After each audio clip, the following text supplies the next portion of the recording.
This episode is all about why your business isn't sustainable and why that's not a bad thing. So, we were talking to one of our coaching clients, one of our amazing clients, and she said, "Oh my gosh, I don't think my business is sustainable." And it was clearly such a moment of kind of panic, of this realization of what I'm doing or the way I'm doing it isn't sustainable. And I'm sure a lot of entrepreneurs listening can relate to this, right? Of looking at something, hearing something, maybe you read a book about a more sustainable business and you realize, oh my gosh, what I'm doing is not sustainable. What I'm doing is not good enough. It's not at the level that I need it to be. And I want to reframe this idea that your business not being sustainable is a bad thing. Your business not being sustainable is just a natural part of growing and evolving as an entrepreneur. Our business 3 years ago wasn't sustainable. That's why it's totally different now.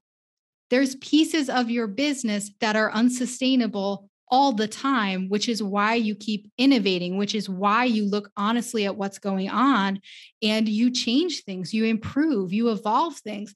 You should be constantly evolving your business, just like you're constantly evolving as a person. So I want to kind of fly in the face of the idea that having an unsustainable business is a bad thing, because we've all had unsustainable iterations of our own business.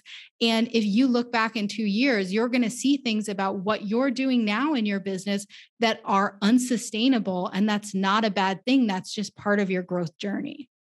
Another example of an area of business that sometimes it's not sustainable, but it is the right thing, is in growing a sales team. Something that I am very intimately familiar with because, I have been working hands-on with our sales team for the last couple of years. And on the one hand, we look at we have one full-time salesperson. We have multiple people in our sales team that do different roles in the business, but we have one full-time salesperson. And an outside, observer could say that's not sustainable. That's not sustainable to only have one salesperson. And so again, this kind of goes back to the business truism. The reason, no, is it sustainable to only have one salesperson? Probably not. However, the argument against this being a bad thing is that because we have one full-time salesperson, we have mastered our systems so much better than if we had constantly been hiring and adding in new people every other month. So it's just interesting to look back because on the one hand, I'm like, oh, it would be great to have multiple full-time salespeople closing multiple sales, every single week. But the seemingly unsustainable way of only having one person is actually so much better for the business in the long term because we were able to work closely and perfect these systems in a much more purposeful way.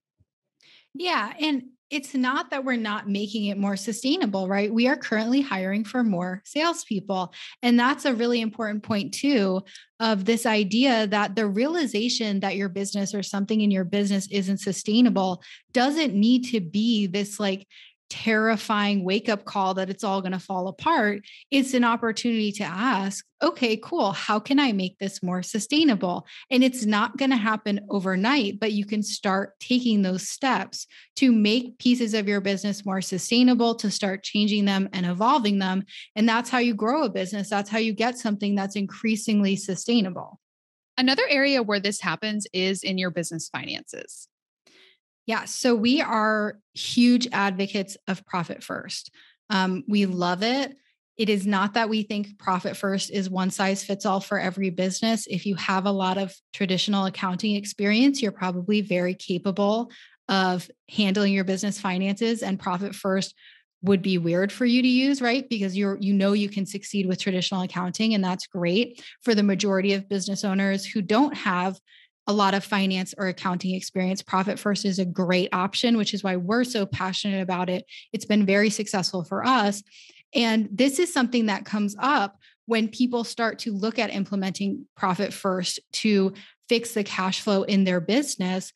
They realize, oh my gosh, what I've been doing is so unsustainable. And it can feel really overwhelming, even when you know that implementing profit first could be, the answer to make it better. It still feels overwhelming because when you look at what's actually going on in your business financially, it can be scary. And I think that's what makes a lot of people avoid looking at their numbers until it's really, really dire, because they don't want to see that something's not sustainable. They're afraid to see that. So I just want to encourage you to not be afraid to see the places where your business has gaps or isn't sustainable, because those are just opportunities to grow and develop. They are not a death sentence for your company.